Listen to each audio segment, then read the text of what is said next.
Could there be a Celtic reunion on the cards for Stuart Armstrong? Well, according to Football Insider, there could be. But according to everybody on Twitter, Football Insider's fake news. But let's put the news together. Stuart Armstrong loved gifting England a goal against us, and he tried to do it in the Euros. We've seen O in an England shirt. Could this guy be more fitting in one? And could he be returning to Celtic at the age of 32? On back to Fog Football. We don't really want him in the Scotland squad. And therefore, would Celtic fans take him in the Celtic squad? I think he's not good enough for either team, I'll be perfectly honest. I mean, he's 32. If it was a couple of years ago, maybe, but I think Stuart Armstrong's a decent midfielder. I do. But I think he's just not good enough for either team anymore. I'm going to disagree with that. I think you would take Stuart Armstrong at Rangers. Right, hold on here. What?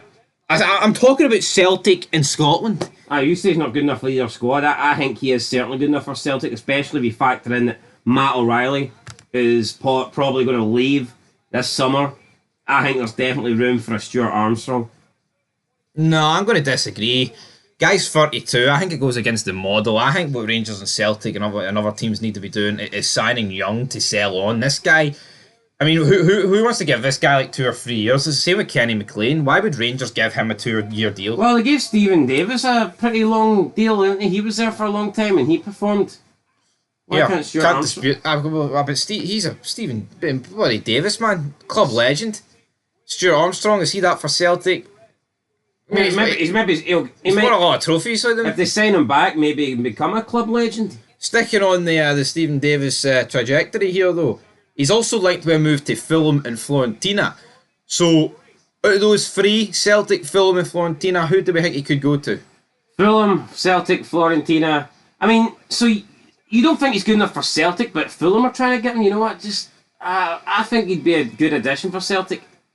You can make the case he wouldn't start, but it's a bit of a backwards Brendan Rodgers signing an English guy. No, but I think it is a Brendan Rodgers signing. I can certainly see if Ange was there, maybe not so much, but I can definitely see Stuart Armstrong coming back to Celtic. I think it's the kind of signing that Brendan Rodgers would make. And yeah, no, for me, I look at the options that Celtic could have next season. I think you'd rather have Armstrong than Bernardo. Yeah, I mean, it would be a free. His contract has ran out with Southampton. Stuart Armstrong, right? I don't think you can complain if you're for a free. Take a chance on him. 2-year deal. I think it's worth it. Do you think Celtic should go through with it? 100%. Would he choose Celtic over Fulham? Probably not. Fulham, pretty much an established, team in the Premier League mid-table. The only thing with Fulham is he's probably not going to get as much game time there as he would Celtic. You would have to assume. No, I mean, I don't really know what the state of the Fiorentina team is these days. I mean, I think Fiorentina would be a bit similar. I don't think he'd get as much game time, whereas Celtic, I think there is a good chance that Stuart Armstrong would be a starter for Celtic next season. Well, because he's not going to be... You look at the midfield Celtic have right now, that's not the midfield he's going to be up against. Pretty much everybody's accepting that O'Reilly's going to leave. Tati could leave. I think there's room for Stuart. Bernardo might not come back. No, see, you can get Stuart Armstrong on a free. I wouldn't pay $6 million for Bernardo. I get it. Bernardo's younger. If Bernardo's a couple of good seasons, maybe you can sell him on and make a profit. You ain't going to make a profit with Stuart Armstrong, but at the end of the day, it can't all be about money. Celtic always talk about the war chest. So let's take money aside here. Sometimes you don't necessarily need to always buy a player that you can sell on.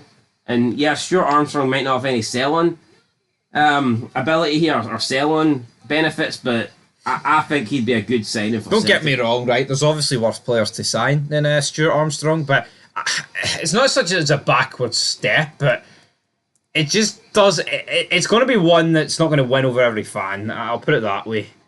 I think signing Bernardo for $6 million is worse, but I actually think Celtic fans would almost prefer that. In a weird way. I don't think he's that good. They've got an obsession with just wanting to spend this war chest, and I don't think flashing a couple of wages this guy's... I'm not convinced. I think if they were just signing Bernardo and he hadn't played for Celtic before, then maybe. I think they'd like to take a chance on him. But we've already seen Bernardo, and in my opinion, he's not that good. Yeah, I don't think this will probably happen, though. I mean, Armstrong's one of 3 former Celtic men that's been linked with a return. We've got him, Tierney. Do you know who the third man is? No. Hudson-Edouard, he's been linked with a loan... That's not going to happen. Loan move. I don't think that's going to happen. I'd say Tierney is probably... Well, I would probably rank Armstrong as most likely to happen.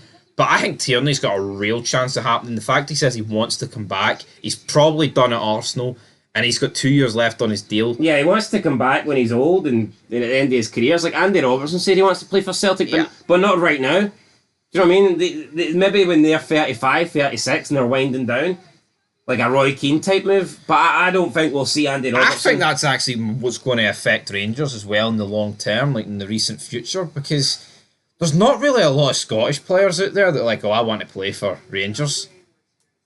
No. That are like in the team.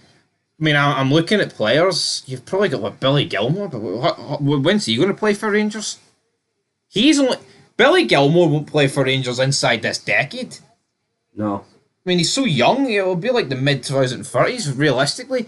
And I think that's what helps Celtic, man. That like the fact that you've actually got two of Scotland's best players wanting to actually come back to him, and also John McGinn. I could see him wanting to play for Celtic in maybe about 5 years when he's like approaching his mid 30s. But if I was to rate the Armstrong signing out of 10 to happen, I think if Celtic want him, they'll get it done. I'm not sure what I would rate it out of likelihood of happening.